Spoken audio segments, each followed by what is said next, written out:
Assalamu alaikum, how are you all? I hope all of you are fine. Welcome to our channel Generic World.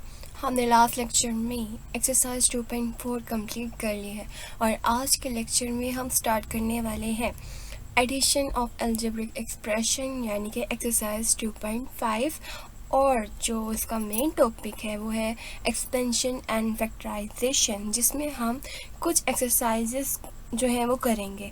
लेकिन first exercise जो इस सब domain 2 की है वो है exercise 2.5। Addition of algebraic expression is our topic that we will discuss in this lecture. Look at your book. Addition of algebraic expression. I hope कि algebraic expression आपको कॉन्सेप्ट जो है वो आपको अच्छे से आता होगा। अगर नहीं आता तो आप मेरी प्रीवियस वीडियो देख सकते हैं, ठीक है, जिससे आपको इसका कॉन्सेप्ट अच्छे से क्लियर हो जाएगा। If P and Q are two polynomials then their sum is represented as P plus Q, यानी कि अगर आपके पास दो पोलिनोमियल है और आप उसको ऐड करना चाहते हैं तो आप उसे पी प्लस क्यू के फॉर्म में लिख सकेंगे। In order to add two or more than two polynomials, we first write the polynomials in descending or ascending order and place the like terms in the form of columns. Finally we add the coefficient of like terms. अभी आपको ये समझ नहीं आ रहा कि क्या कह रहा है, अभी मैं वैसे बता देती हूँ क्या कह रहा है, फिर उसके बाद जब हम क्वेश्चन सॉल्व करेंगे तो आपको ये बिल्कुल आसानी से समझ आ जाएगा। वो कह रहा है कि दो टर्म्स होंगे, जैसे कि 1 and 2 है। अगर आप उसको प्लस करना चाह रहे हो तो उसको कॉलम में लिखोगे, यानी कि 1 ऊपर लिखोगे 2 नीचे लिखोगे, ठीक है। ये यहाँ पर पॉलिनोमियल की बात हो रही है तो पॉलिनोमियल्स ऊपर आएगी और एक नीचे आएगी। अब फिर उसके बाद क्या करेंगे, आप उसको अरेंज करोगे कि किस तरह से असेंडिंग और डिसेंडिंग में अरेंज करते हैं, या आपको मैं एग्जांपल के थ्रू समझाऊंगी। और फिर हम उसके कोफिशिएंट्स को ऐड करेंगे। कोफिशिएंट क्या होते हैं, जो कि वेरिएबल के साथ टर्म होती है ना, मतलब कांस्टेंट टर्म होती है, उसको आप कहते हो कोफिशिएंट। लाइक यहाँ पे 3 कोफिशिएंट है, यहाँ पर 1 है, यहाँ पे 5 है, यहाँ +3 है और यहाँ -1 है। जहाँ पे कुछ नहीं होता वहाँ पे क्या होता है, -1। नाउ लुक, आपके पास एग्जाम्पल है, ऐड करें आप लोग 3x³ + 5x² - 4x, ठीक है, और x³ -6 + 3x², इसको प्लस करना है, एंड 6 - x² - x। आपको 3 एक्सप्रेशन गिवन कर दिए हैं, this one this one this one. Now you have to add this expressions. कैसे करेंगे आप, पहली टर्म ले लेते हैं, हम इसको क्या करेंगे, इस तरह से लिख लेंगे कि सबसे पहले जो है ना सबकी सबसे बड़ी डिग्री आए, लाइक 3x³ फिर 5x² आए, फिर -4x, फिर +0। बड़ी से स्टार्ट किया और फिर छोटे की तरफ चले गए। फिर उसके बाद आपने जो सेकंड एक्सप्रेशन है उसको देखना है। अब आपने देखना है x³ है, तो आपने जो फर्स्ट टर्म लिखी थी ना, फर्स्ट एक्सप्रेशन लिखा था, x³ कहाँ पर है उसको देखना है। यहाँ पर x³ तो x³ की वैल्यू यहाँ लिख देनी है।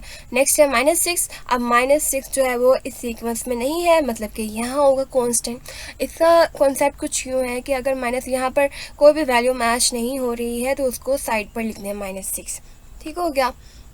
फिर आपके पास क्या है, 3x² है। फिर आप इसकी जगह पर देखेंगे x² की वैल्यू कहाँ है, यहाँ पर है, इसके नीचे लिख दोगे +3x²। नाउ आप क्या करोगे, थर्ड टर्म देखोगे 6 है। अब 6 कांस्टेंट के नीचे आएगा तो कांस्टेंट आपका यहाँ है, इधर आ जाएगा +6। -x² है, x² आपके पास कहाँ पर है, यहाँ, इसके नीचे लिख दोगे -x²। और ये आपके पास है -x, तो -x की टर्म कहाँ मौजूद है, यहाँ, तो इसके नीचे आप लिख देंगे -x। आई होप कि क्लियर हो गया होगा किस तरह से आपने असेंडिंग और डिसेंडिंग ऑर्डर में लिखना है। अब आपके पास क्या है, आपने क्या करना है, यहाँ से देखना है 3 + 1 4x³ आप प्लस कर रहे हो ना, तो 3 यहाँ पर कुछ भी नहीं है तो मतलब यहाँ पर 1 है, 3 + 4 यहाँ पर 0 है, मतलब कुछ भी नहीं है, यहाँ पर 4x³ है। इसको आप ना भी राइट करो तो कोई मसला नहीं है यार, ठीक है। आपको मैंने सिंपल कॉन्सेप्ट दे दिया है कि जो चीज़ आपको लग रहा है कि यहाँ पर मौजूद नहीं है तो आप वहाँ पर ना लिखें, ठीक है। आप जो है वो उसको सेपरेटली लिख लें, -6 जैसे हमने राइट किया था।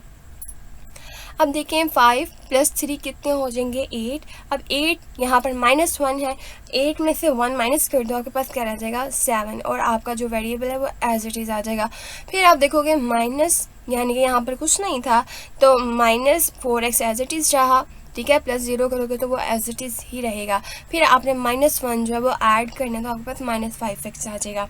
यहाँ पर -6 और +6 था, जब आप इसको ऐड करोगे तो आपके पास आ जाएगा 0, ठीक है। तो आपका ये सम हो गया क्वेश्चन। ओके, अब हम क्या करेंगे, क्वेश्चन सॉल्व करेंगे जिससे आपको इसका कॉन्सेप्ट और ज़्यादा क्लियर हो जाएगा। चलिए चलते हैं क्वेश्चन की तरफ। क्वेश्चन है आपका कुछ इधर, एक्सरसाइज 2.5 ऐड दिस, यानी कि एक एक्सप्रेशन सेकंड एंड थर्ड। ठीक है, ये सारे आपको एक्सप्रेशन गिवन है। अब मैं सारे आपको नहीं करवाऊंगी, इसमें से कोई एक क्वेश्चन करवाऊंगी, ठीक है, और वो आपको अच्छे से समझना है, और फिर उसके बाद नेक्स्ट जो 2 पार्ट्स रह जाएंगे वो आपने खुद करने। अब मैंने पहले से बता दिया, इसका मतलब ये नहीं है कि आप टेंशन ले लें, बिल्कुल भी टेंशन लेने वाली बात नहीं है, आप इसको ईजिली सॉल्व कर सकेंगे। चलें क्वेश्चन सॉल्व करते हैं। एक्सरसाइज 2.5 ऐड, हमने ऐड करना है, मैंने थर्ड पार्ट लिया, ठीक है। आपने इन एक्सप्रेशंस को ऐड करना है, तो आप क्या करोगे, फर्स्ट वाली जो है वो अरेंज करके लिखेंगे। पहले तो क्वेश्चन को स्टार्ट करने से पहले आप क्वेश्चन एज इट इज़ लिख दो, फिर उसके बाद आप लिखेंगे क्यूब -2a² + b क्यूब। चलो जैसा था मैंने वैसे लिख दिया। अब आपने जो सेकंड एक्सप्रेशन है उसको ज़रा देख कर लिखना है। यहाँ पे 4a³ है, तो यहाँ क्या आएगा आपका, a³ के नीचे आएगा 4a³, ठीक है। और आपका 2ab² है, अब यहाँ पर तो 2ab² नहीं है, मैं इसको साथ साथ लिख दे, तो ये हम साइड पे लिख लेंगे। नेक्स्ट आपके पास है 6a² भी, तो यहाँ पर कहाँ पे मौजूद है a² भी, यहाँ, तो यहाँ लिख देंगे, ठीक है। ये जस्ट समझाने के लिए मैंने लिखा है। अब मैं आपको बताती हूँ कि इस तरह से इसकी नीचे लिखेंगे वैल्यू।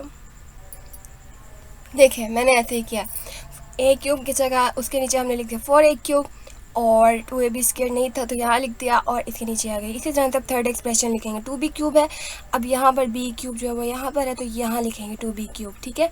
यहाँ पे हम लिखेंगे 2b³। अब -5a³ है, तो वो a³ की वैल्यू के नीचे आएगा -5a³। और फिर नेक्स्ट आपके पास है -4a² भी, a² भी आपके पास कहाँ है, यहाँ है, तो यहाँ पर इसके नीचे लिख दिया। अब आप क्या करोगे, इसको प्लस करोगे। पहले फर्स्ट 2 टर्म्स को देखो, 4 + 1 5 हो गया, 5a³। 5 में से 5 माइनस कर देंगे तो आपके पास क्या रह जाएगा, 0, मतलब ये टर्म लिखने की ज़रूरत नहीं है। आपके पास है -2a² भी, और उसमें +6a² भी करें तो मतलब 4a² भी रह जाएगा। 4 - 4 करेंगे तो आपके पास क्या आ जाएगा, 0। इसी तरह से b³ है, अब b जो है इसके साथ कोफिशिएंट 1 है, 1 + 0 1, और फिर 2 करो, 3 हो जाएगा, 3b³ हम यहाँ पे राइट कर सकते हैं। फिर आपके पास आएगा +2ab² का कुछ भी नहीं है जिसको हम ऐड करें, तो आप क्या लिखोगे, 2ab² लिख दोगे। तो ये आज का टॉपिक था। आप लोगों ने इसके जो फर्स्ट एंड सेकंड पार्ट रह गया है उसको सॉल्व करना है, और अगर नहीं होता then you have to tell me in the comment section, then I will clear your problem in the next lecture इंशाल्लाह। तब तक के लिए बेस्ट ऑफ लक।